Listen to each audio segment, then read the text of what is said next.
안녕하십니까. US닥TV의 안동우입니다. 구독자 1000명 달성의 인사차 영상을 찍습니다. 특히 오늘은 제가 생각하는 투자에 대한 생각을 이야기해 볼까 합니다. 심리에 대한 이야기인데요. 거래 심리학에서 거래의 성과를 향상시키려면은 창의성을 향상시켜야 된다고 생각하거든요.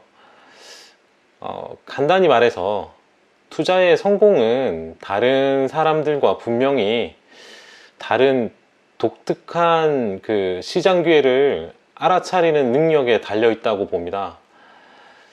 만약에 단기 투자자, 매우 빠른 단기 투자자라면 거래의 공급과 수요의 변화를 반영하는 가격의 행동 패턴을 감지하는 게 최고겠죠.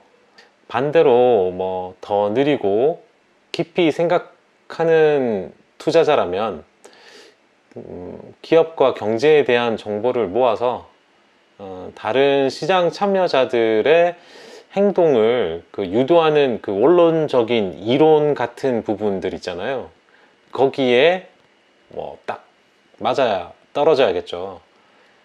주식을 거래하는 동안 만약 포지션을 느리거나 줄이거나 그대로 유지해야 하는 수많은 결정의 순간들이 있지 않습니까?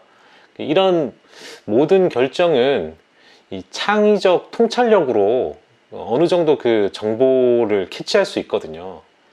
그럼 성공적인 거래 매매에서 이 창의적인 통찰력의 역할하고 몇 가지 아이디어의 이야기를 한번 해보겠습니다.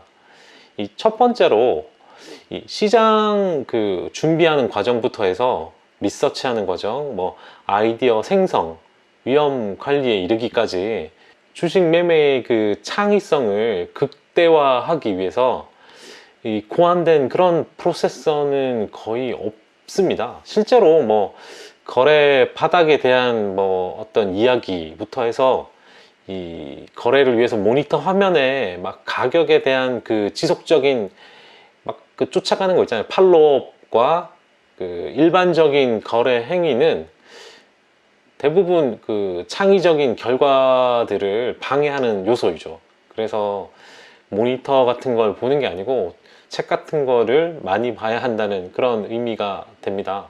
보통 매매 과정에 대해서 이야기할 때 종종 도움이 되는 관행의 반복, 이거를 말하는 건데요. 이것 나름 가치가 있을 수 있죠. 이 습관이나 패턴을 통한 루틴, 운동선수들이 루틴을 중요시 하듯이 주식 자체 거래에서도 그런 걸 중요시하는 사람들이 있거든요. 근데 이게 사고 과정의 창의성을 극대화시키지는 못하는 요소입니다. 그리고 실제로는 창의성에 반하는 것일 수 있습니다. 두 번째는 창의적 사고를 극대화하려면은 정상적인 아까 말한 루틴에서 벗어나는 유연성이 필요하거든요. 우리가 이 창의성에 대해서 알고 있는 이런 부분들은 뇌가 멀티적으로 여러 인지 과정을 반영해서 정보를 처리하게끔 작동한다고 이렇게 알고 있잖아요. 의미 있는 어떤 정보의 여러 소스를 처리하고 분석하고 이 반사적인 인지 모드로 모든 정보를 처리하면 통찰 프로세서에 도움이 되겠죠. 이 한 곳에서 앉아서 소위 말하는 책상에 한 곳에 앉아 가지고 하나의 지배적인 분석과 사고 방식으로 거기에 매몰돼서 머물면 오히려 창의성을 억누르는 그런 방법이 되지 않겠습니까? 이 창의성이라는 것이 어떤 아까 말한 루틴, 정상적이고 일상적인 의식 상태에서는 극대화되질 않거든요. 이 창의성에 대한 연구 결과를 본다면은 다양한 뭐 감정과 인지적 초점, 뭐 인식 수준이 창의적 사고에 영향을 미친다는 거죠. 이 성과에 대한 불안과 이 과다한 거래로부터 오는 이 좌절, 그리고 훈련 부족으로부터 나오는 많은 심리적 문제들이 창의적인 사고를 적극적으로 이제 억제하는 그런 강력한 사례들을 볼 수가 있습니다.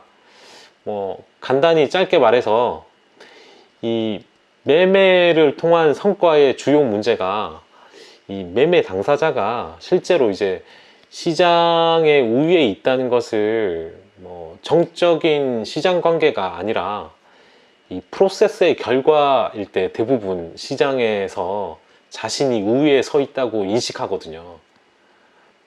이 창의성이 없다면 소위 말하는 이 엣지가 있을 수 없죠. 엣지가 이렇게 날카로운 건데 이제 독특한 막 이렇게 독창적인 이런 거잖아요.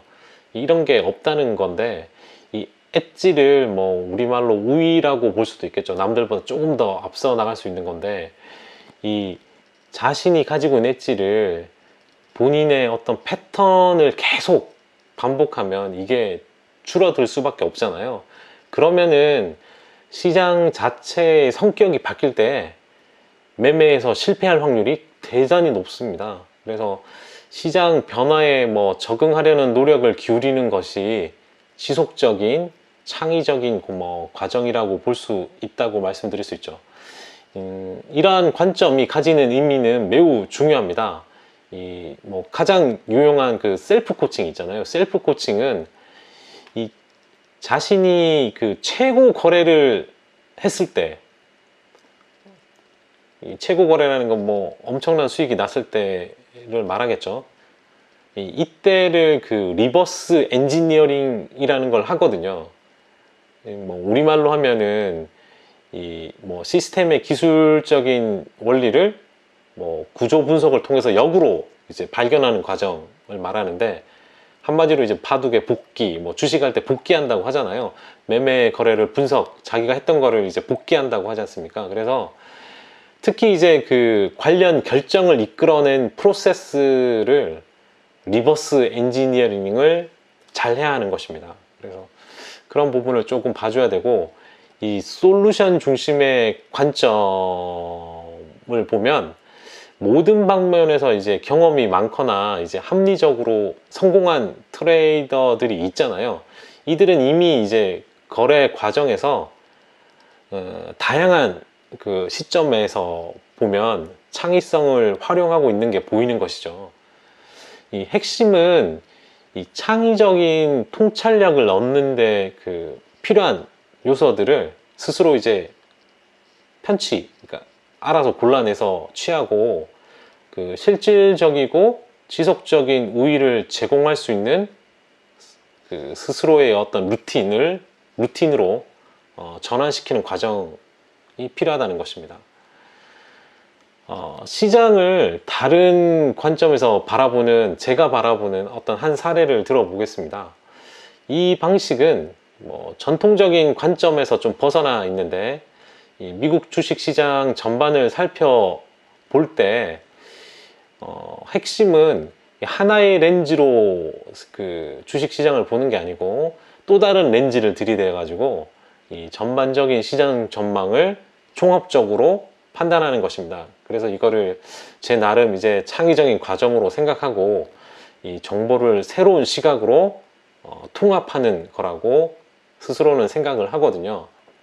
제가 보여드리는 그림에 나타나는 파란색 선은 S&P 500 ETF인 스파이를 나타내고요.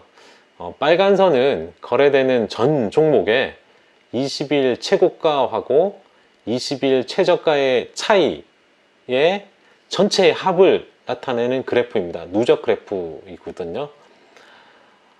여기서 그 아이디어는 뭐냐면, 강세장은 시간이 지남에 따라서 폭이 확장되겠죠. 무슨 말이냐면, 최고가와 최저가 사이가 벌어진 값이 높아진다는 거는 주가들 종목 수가, 올라가는 종목 수가 많아져서 시장이 강세라는 뜻이고, 이게 줄었다는 것은 약세장에서 이제 나타난다는 뜻이지 않습니까? 약세장에서는 이 폭이 줄어들 것이니까요.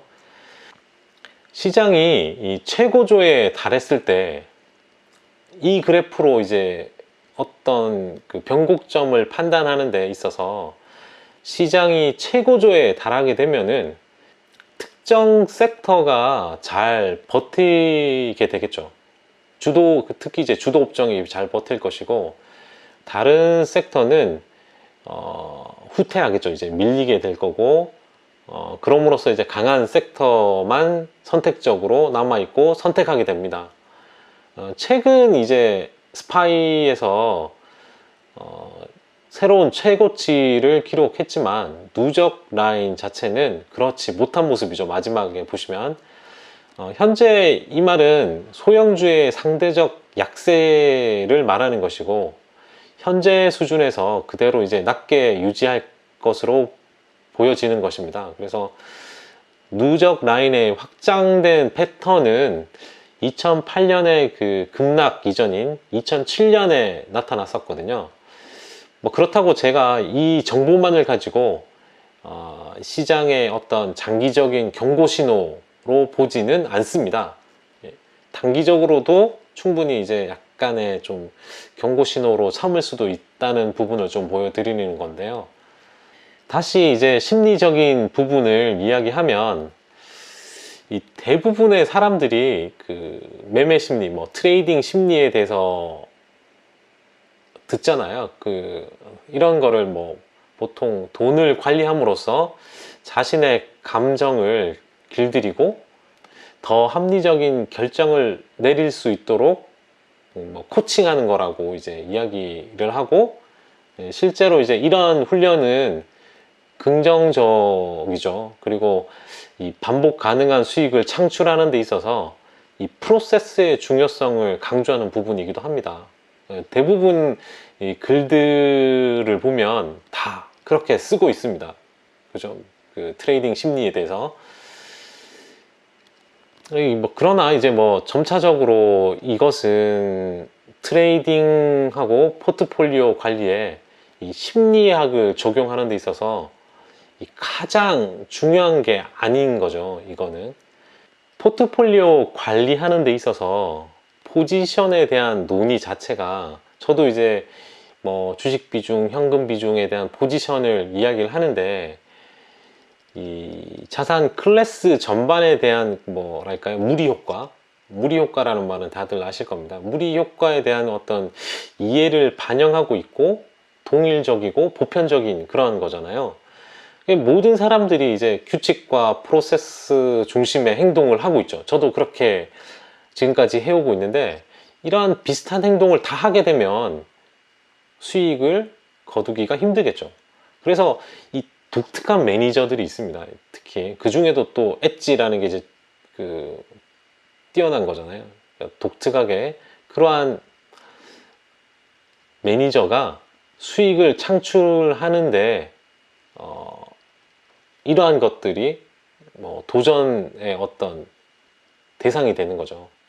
이것이 시사하는 바는 뭐냐면요, 이 투자와 거래에서 이 심리학을 가장 중요하게 적용시키는 것이 창의적 통찰력을 향상시키는 방법이라는 거죠.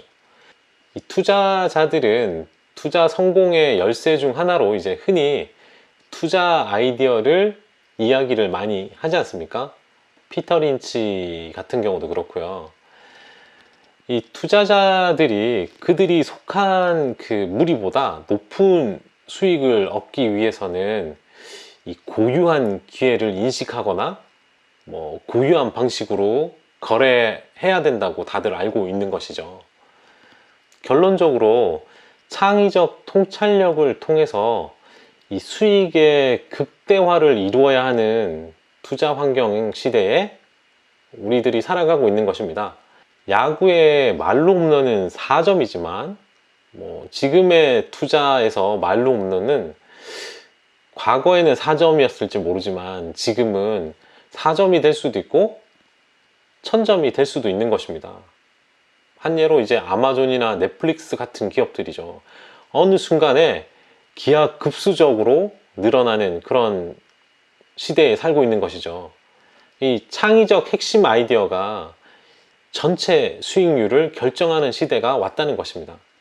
10번 중에 한 번만 성공하면은 되겠죠.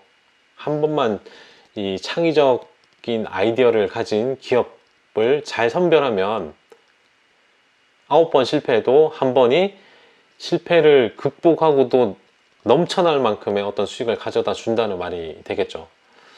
단 과거 방식으로 종목을 판단하면 그 종목을 놓치는 우를 빨리 팔아버리는 우를 범하지 않을까 생각됩니다. 여러분 모두 성공하는 그날까지 창의적 투자 아이디어를 찾기를 기원하겠습니다. 감사합니다.